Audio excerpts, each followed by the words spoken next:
maybe just walk through maybe your mindset of like what it was like that ultimately led you to pick Columbia, because obviously you had other interests from other pretty prominent schools, whether it could be at the Power Five level and whatnot. And then maybe at the end, maybe some advice you'd give for younger players that are probably going through a similar process to you.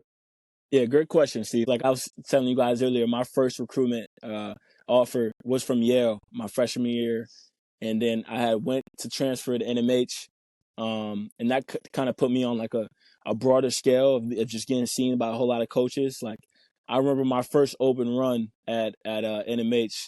It was like Patrick Ewing, the Florida head coach. Like there's so many schools in the Big East and SEC just all in a row, watching us play. And it's like I'm looking at these dudes. I'm like, what the hell? Like I'm just this Pat. I remember talking to Patrick Ewing after. I'm like, yo, my dad is the biggest Knicks fan you'll meet. Like this is Right. crazy. But yeah, so just I would say, like just going through the years of that, obviously having the recruitment pick up. My first few offers started off as Ivy League offers. We had like of all Oh wow. time. So our head coach isn't there at the time, but he sent the most Ivy players to Ivy League of like ever. At some points we had like 12 dudes from NMH in the Ivy League at one time, and then I would say getting towards like my junior year, end of sophomore year, I started getting like real high majors. I think my first high major was Penn State, and then ever since then, like it was just straight high majors for really just till my senior year. He's top 100 now. It's not really normal for that type of recruit to really entertain Ivy. It's like, all right, he's not thinking about going to Ivy League school. And I had took visits, you know, to a few different places, like Colorado, Nebraska, Indiana was a really school that I was considering my junior year, Missouri. There's just so many schools.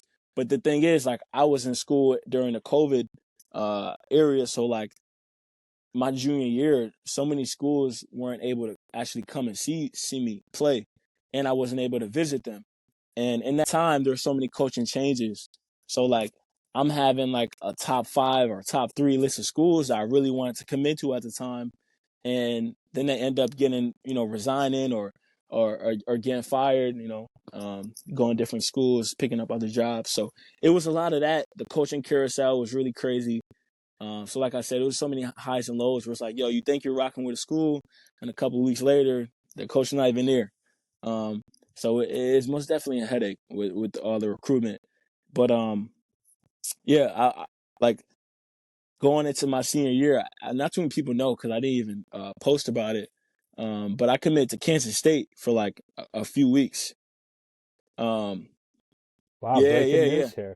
Yeah. So like most people, yeah, literally most people know, like in my inner circle and like other Hmm. coaches, because at the time when they recruited me, I'm like, yo, I just committed to Kansas State. I don't know, I kind of had like a change of heart or something.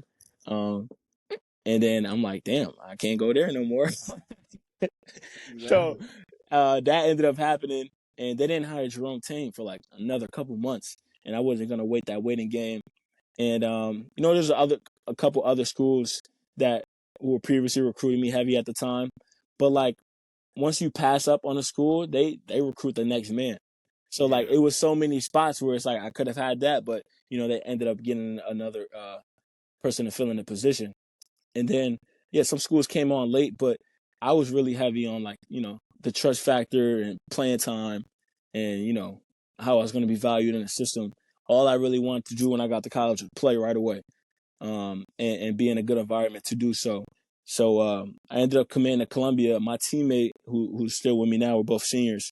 His name's Blair Thompson. He was committed to Columbia for like about a year, um, and their coaching staff always came to NMH and kept in contact, even when I was like, "Yo, I'm committed to another school," um, just showing love. So Right. I just trusted them, and yeah, it was kind of a no brainer for me, man, because it's like the second best school in the country academically. I knew I was going to play a great schedule. The Ivy League's a great league, um, full of talent, high IQ basketball. So I just thought it was going to be a great fit. Um, and like you said, Steve, just advice for the kids, man. We're just like I know a lot of people say it now, but just go where you're valued, man. Go where you're going to make an impact and play.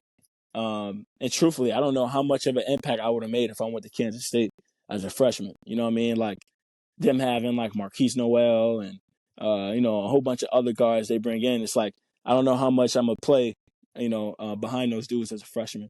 And in retrospect, man, that happening and me not going there is a blessing in disguise because I don't know how it would have turned out honestly.